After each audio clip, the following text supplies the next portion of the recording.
Hi guys, welcome to Robin Hood Diaries again this evening. I hope you're doing well. Again, as promoted, true to my word, tonight's going to be about my adventures in waiting tables. This is something that I had to do, that many of us have to do or had to do at one point, particularly those of us in the industry. I don't know.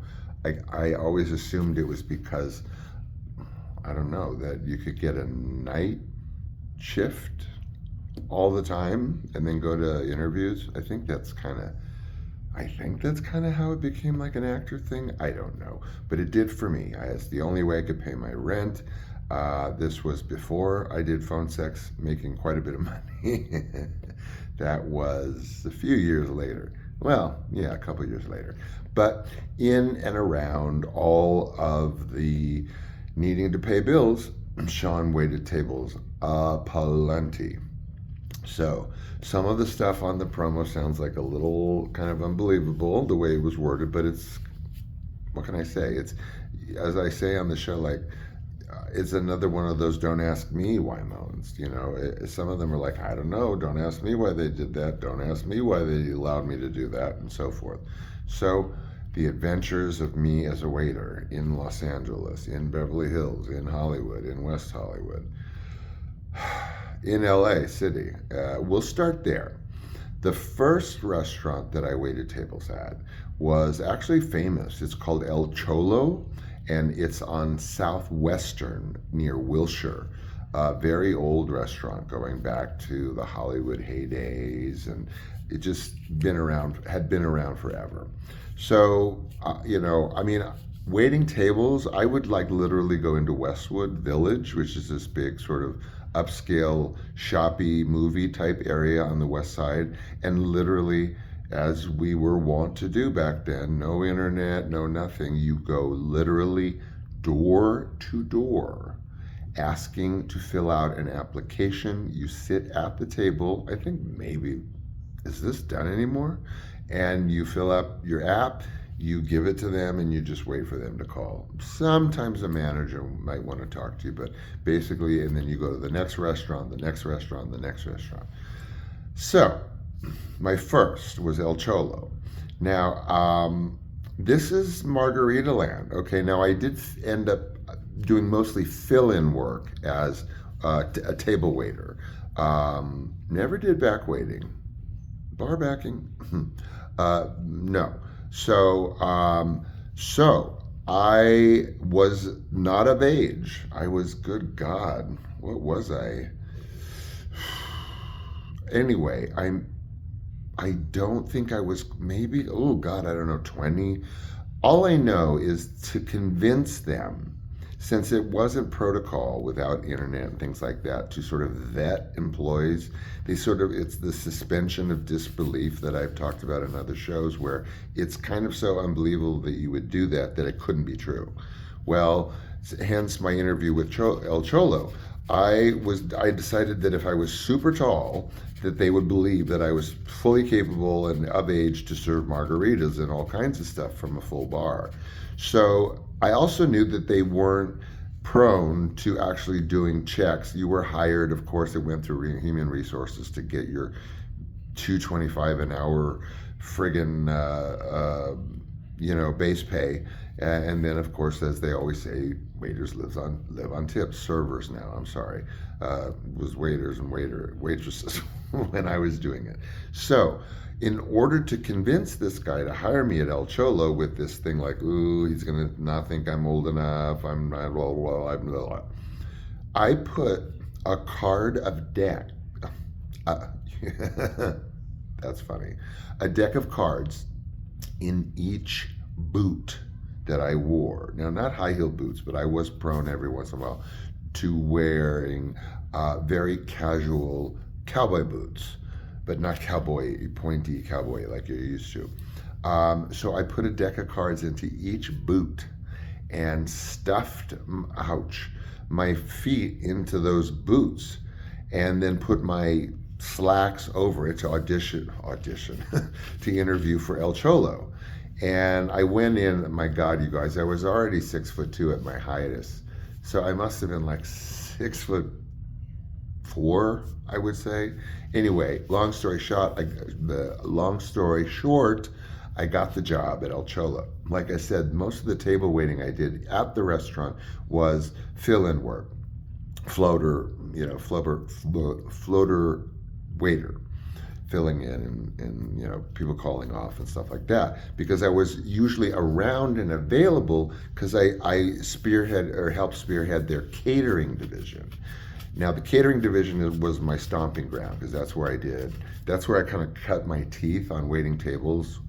And they would drag, because everyone wanted El Cholo Mexican food. It was like the thing to get in Beverly Hills, in friggin'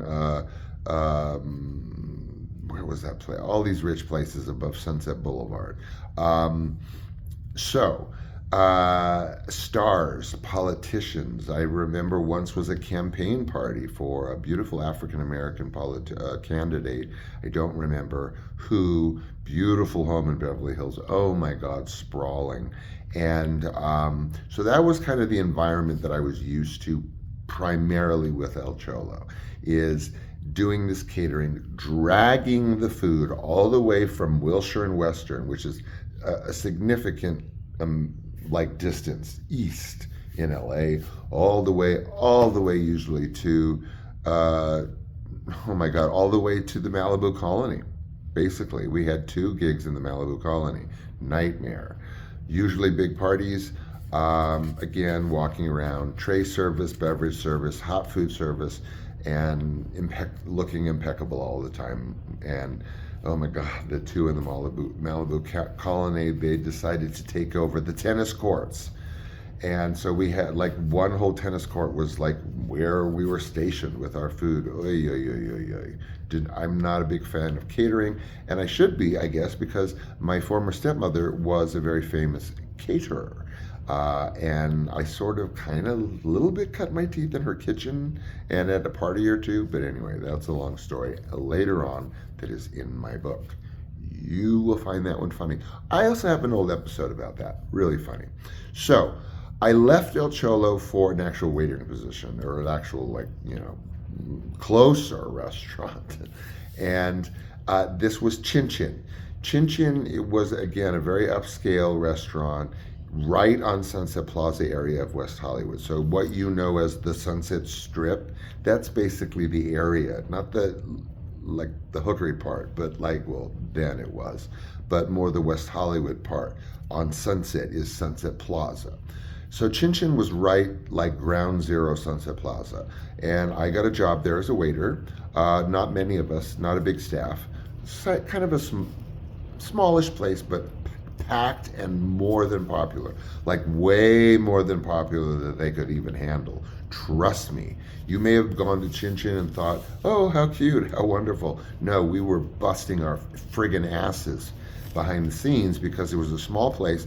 The takeout was in the bottom, spilling out into the parking lot, which went around the back at Sunset Plaza, and just people just lining up into the parking lot, waiting to get just the takeout from Chin Chin. And they had a dumbwaiter, believe it or not.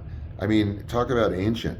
The cooks from top and us waiting tables would put it in a dumbwaiter, which is those lever things that you pull down to go down to the takeout section. They would grab the food, the dumbwaiter would go up. One of my regular clients there at Chin Chin was Angelica Houston.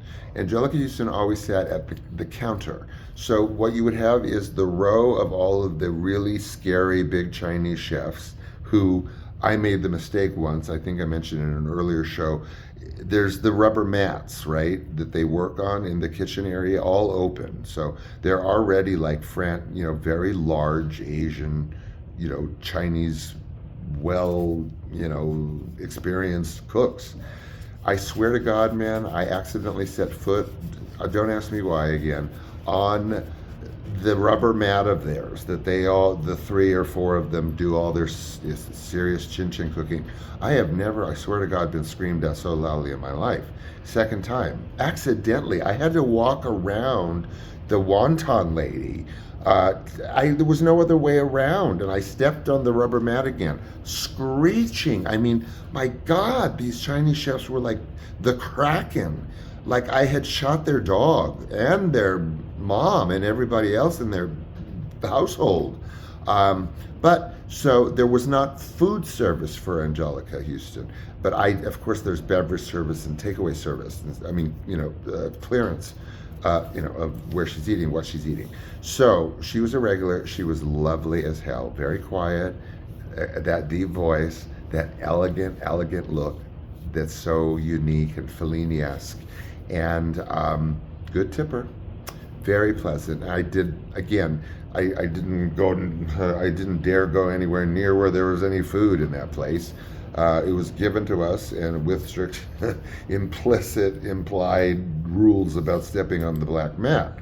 So that was lovely, and having someone like that as your regular that recognizes you and is very warm to you and acknowledges you as a waiter, even though I was only doing clearing away and doing her beverage service. It was for some time. I was there for some time, and that was pretty fun. I now I mention in the promo about a mugging while on duty. Well, not lying.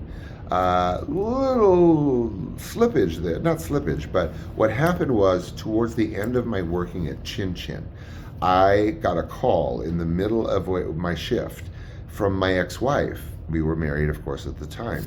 She had just been grocery shopping, which is close to our place, not far, well, too far from Chin Chin, and she had been mugged. She wasn't battered, but she was knocked down, pushed over, and her purse, of course, they left the groceries. And so she called me from, I don't know, the 99-cent store or whatever, and I split. I just put everything down, walked out. Well, she was okay. It was, it was a mugging. But they were so pissed that I just dropped everything and left, because I literally got the call from her right after she was mugged, that they were so pissy about it that I said that I had been fired, which monkeys with unemployment. And then they have to go back to you and explain you were not fired, you were blah, blah, blah, blah. So that was just sort of like, to them. Next, which is like relentless. I lasted there a while, and it's very intertwined into a moment of my life, which I will tell you about at the end. This was an Italian restaurant. It was called Numero Uno. I'm sure Angelinos are familiar with Numero Uno. This was the one on La Cienega, the fancy one, not the one on Ventura Boulevard and Coldwater Canyon or whatever. So it was right near the what is now the Beverly Center, or yeah, used to be Kittyland and Ponyland when I was a kid, with a big oil derrick in the middle of the block. That was Beverly Center. So I'm at Numero Uno, waiting tables again. And first of all, let me tell you, do not ever piss off a waiter until you get your food. Okay? I didn't do it. They did it. I've seen them do it. I've heard about them do it. I've watched them go do it. I don't want to say what it is. Just trust me, do not ever piss off your waiter until you get your food. Once you get your food, and that's all you're going to get, no dessert, then you can be an asshole. If you are that upfront with them, you just, let's say, never know what you're going to get with your meal. Surprises that you'll never know you got. I know. I lived on root beer and milk. I have no idea why. And once I remember, huge friggin' family, huge. I had 3 tray tables out for pizzas and everything, whatever. They left, $1 tip. $1 tip. You know what I did? I took that dollar, I went outside as they were going to their car. I went to the father, put the dollar in his hand, and I said, "Sir, you obviously need this more than I do." Numero Uno. I also, at Numero Uno, I think as promoted, I got customer funniness and weirdness, and one of them kind of meanness. So first of all, waiting there was crazy kind of, because you couldn't write down your orders. They all had to be in code. Circle, square, slash, slash, slash, square, circle. That was the different types of pizzas. Oy, oy, oy. So and I don't know, maybe there was a language disconnect. I don't know the coding, whatever that decision was.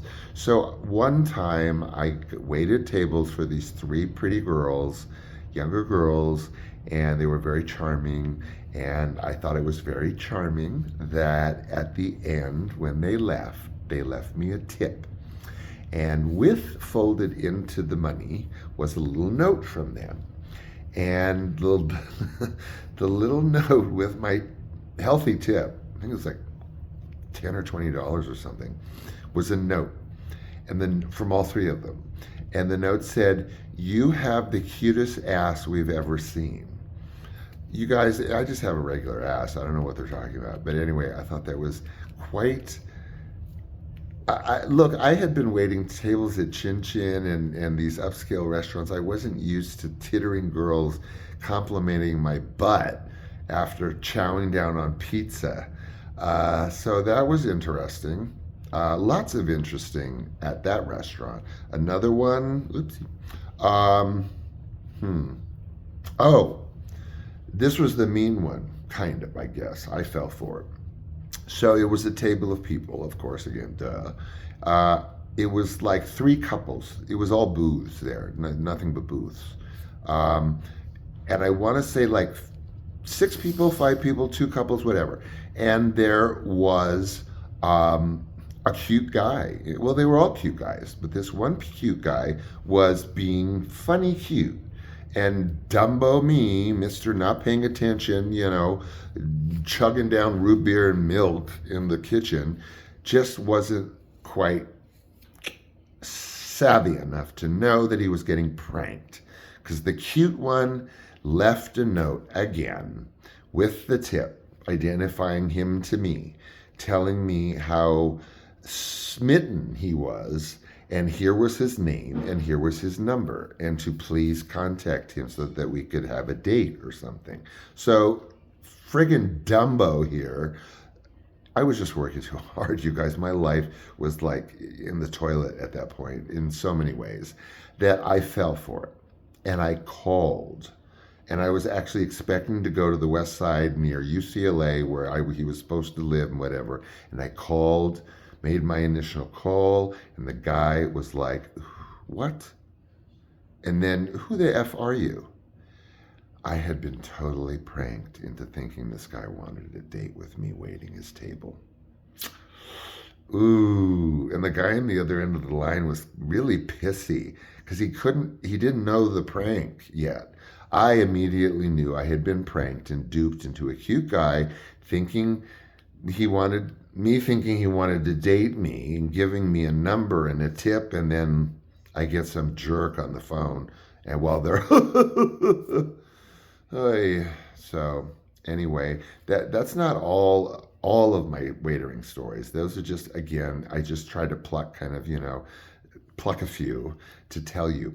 I also said in the promo that X, Y, and Z with all this waitering stuff ended up giving me one of the greatest gifts of my life. And we have talked about my proclivities for extracurricular activities, naughty stuff, and not the 14-year-old crazy, felonious stuff, but, datey, cruisy stuff. So I went to one of my locations areas, not a park, after a shift at Numero Uno.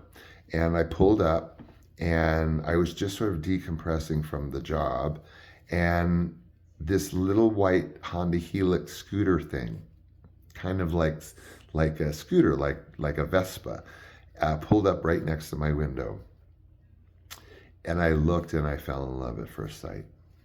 First time at first sight. I had a first love in high school, which is an entire beautiful chapter in my book that I can't really get into.